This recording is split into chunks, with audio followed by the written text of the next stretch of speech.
કાળી હોય કે ધોળી, સાટવાથી મતલબ રાખવાનો.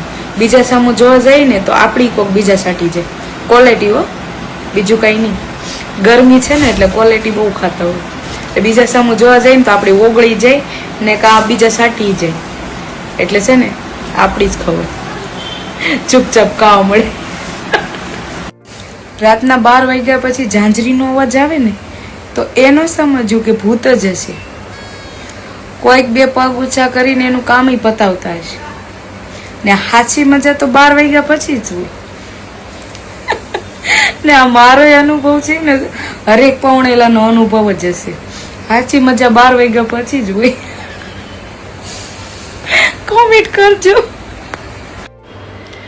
ત્યારે ઉનાળામાં એસી ના બદલે કુલર લેવું, કેમ કે રાતના આ ઈ અવાજ આવે ને તો એ બાજુવાળાને ન સંભાળે.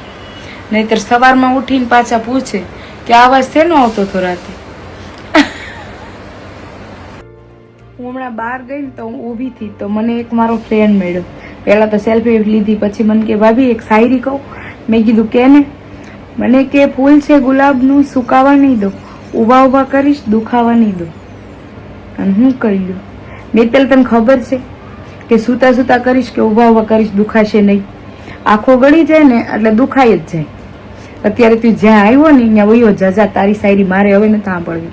એનો જવાબ તને મેં આપી દીધો. છોકરાઓ બધાથી જાજુ ક્યારે ખોટું બોલે ખબર છે?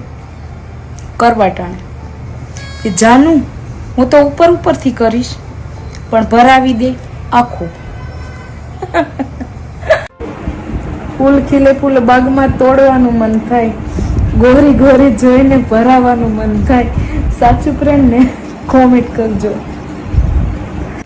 જે વસ્તુ જોવામાં નાની લાગતી હોય ને નાની ન સમજવી, લીધા પછી ખબર પડે કે આ તો બહુ મોટી છે. એ સમજાય નહીં, કોમેન્ટ કરજો. મારા એક ફ્રેન્ડે કોમેન્ટ કરી હતી કે ભાભી તમે કરો ત્યારે ફક ફક અવાજ આવે છે.